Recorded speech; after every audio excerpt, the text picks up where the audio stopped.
Hey everyone, as always, thanks for listening. I just want to thank you for your loyalty. If you're still tuning in some fashion here, I apologize for the strange and irregular intermittencies between shows. It's just a matter of personal and professional zeitgeist at the moment. Hopefully I'll get back up to cruising altitude sometime soon. Today, I'm just going to talk very, very briefly about the professional and I guess we could say egotistical acumen of one Michaelangelo through the lens of Mark Twain. Here we go. So it stands to reason that the avatar for artistic excellence is still held up in at least a philosophical sense by the person of Michaelangelo. And indeed, if you were to go to Vatican City and look inside the Sistine Chapel and stand there, which I've never done, but if you look straight up, you will see an absolute atrociously complex, not a mosaic, but I can describe it as a mosaic of miniature masterpieces with overlapping meaning. It is interesting to me that Michelangelo's name carries so much weight today, along with, of course, the rest of the Teenage Mutant Ninja Turtles who managed to assume their names. I think it was Raphael, and I forgot what the other one is. You can slap me later for not being able to... Leonardo, I think it was. But if you go to Rome, you would see what I consider to be my favorite piece of art, if you will. When I was studying the art of Western civilization, I came across, and I was looking through the art of various people, and Michelangelo's Pieta really stood out to me.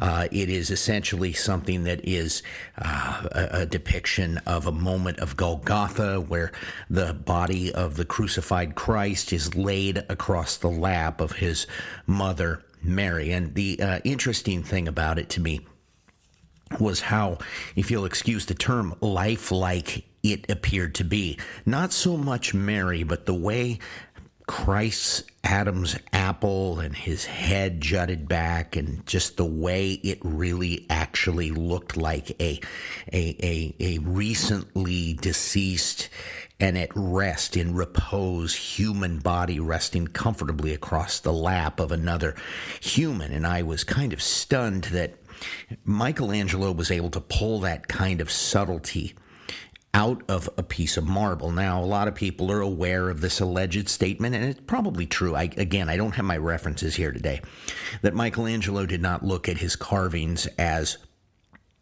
something that was created, that was sort of actively and concavely created out of nothing, but he referred to them more as objects and things that were already within the marble, and he simply released them by taking the peripheral bits of marble away, which is an interesting outlook and actually made him somewhat of a philosopher that way.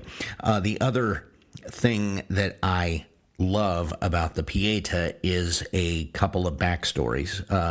More recently, in 1972, I don't love this part, but a guy named Laszlo Toth managed to get in there with a hammer and bash off Mary's arm after like 8 hammer strikes on Pentecost Sunday of 1972. But prior to that, a bit of pseudo-vandalism took place, but not by an external source or somebody with an axe to grind, but it was Michelangelo himself. If you ever see the Pieta and you look very closely on Mary, there is a sash that is running diagonally down her body from the shoulder, and you will see written in sort of Roman script, but I believe written in Italian, something that translates to Michaelangelo made this. It is amazing that someone with his skill and his acumen and his ability and his reputation had an ego that was so fragile as an artist, not an uncommon thing, by the way, that apparently somebody's overt and audible speculation that another artist may have been the one that created this caused Michelangelo to, I guess by the light of the moon, break in the middle of the night and take his tools and sign his name across the art. And as far as I know, it was the only piece of art that he ever placed his name on, and it is also stated that this capricious fit of ego was a regret that he carried the rest of his life, because for all points and purposes, the Pieta was somewhat marred by the fact that it looked like the equivalent of Renaissance-era spray paint and vandalism created by the own artist, which is a very interesting point. His reputation was something that blew up long past his death.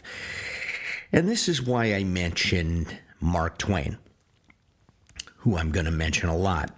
I am going to be doing a series of little modules from one of my two favorite books by him. My two favorite books by him are Roughing It, and the other is The Innocents Abroad. The Innocents Abroad is something that he referred to jokingly as the New Pilgrim's Progress. He details a trip that he took by ship predominantly in 1867 through Europe and ultimately the Holy Land. The original base motivation for doing this was that he sat in Sunday school in his life, and he had been told that Jerusalem was this glorious, green, lush place. At least that's how it had been painted in his mind, and yet he had heard rumors that it was far more barren at the time, and desolate and arid and without lots of water and without lots of notable architecture other than the high points. And he wanted to go see what the reality was. And when he got there, he was, of course, somewhat astounded that it did not meet the catalog level descriptions that he had heard throughout his childhood. But he didn't just go to Jerusalem. He went to Rome. He went to Gibraltar. He went to a number of places, and I am going to cover all of those. But there is an interesting place where he's in Rome, and everywhere he goes, he is being treated by guides. They are paying good money to people to carry them around and talk to the locals and deal in the local languages and currency and exchange rates and everything like that. But the other thing he was also noticing very heavily was that the guides were absolutely and profusely proud of Michelangelo, so much so that they began to attribute everything within reach to be in the work of Michelangelo in order to keep up interest. And possibly it had monetary, motivations under it, that if they were guides that provided the most mystery and austere moments of history and recollection, that it would translate into tips, I guess. So Mark Twain in 1869 publishes his book, The Innocents Abroad, which was one of the first worldwide read travel books of all time. Now, mind you, his initial notes were small articles that he had written and sent back home, and that is contained in a book called Traveling with the Innocents Abroad. The paper then asked him a publisher then asked him to convert this into a book where he had to sort of expand and extrapolate on certain things he was talking about. And he did, and of course, his observations of different cultures and different people and different physical characteristics were at times kind of harsh. If you read the original one, it was his wife, Libby, that, saved his literary career by editing things down and softening some of the sharp edges of his observational skills. But she also had the wisdom to leave some of his incisive comments and definitely his sarcasm there. And this book is loaded with sarcasm, and it is loaded with wit, and it is located with observational skills that are absolutely amazing. But I do have to admit, I really, really do love this passage, and it's after he is overwhelmed with all the discussions of Michelangelo. He goes down this road. Quote, "In this connection, I wish to say one word about Michaelangelo Buonarroti. I used to worship the mighty genius of Michelangelo, that man who was great in poetry, painting, sculpture, architecture, great in everything he undertook.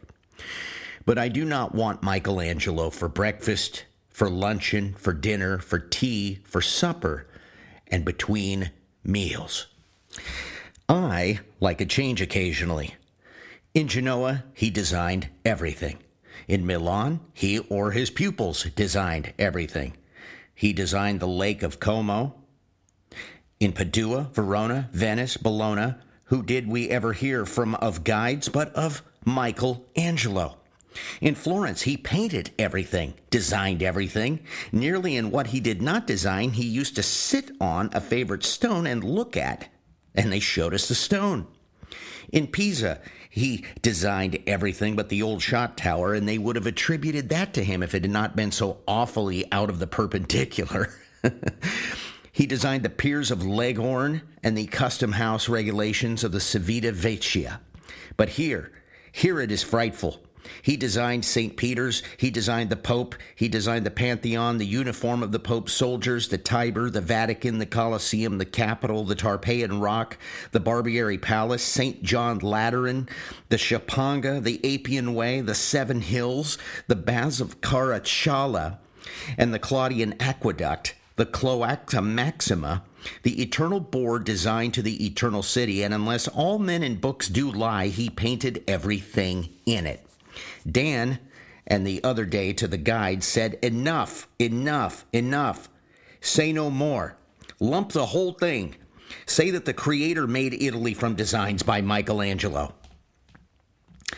I never felt so fervently thankful, so soothed, so tranquil, so filled with a blessed peace as I did yesterday when I learned that Michelangelo was dead." And this is box number 7.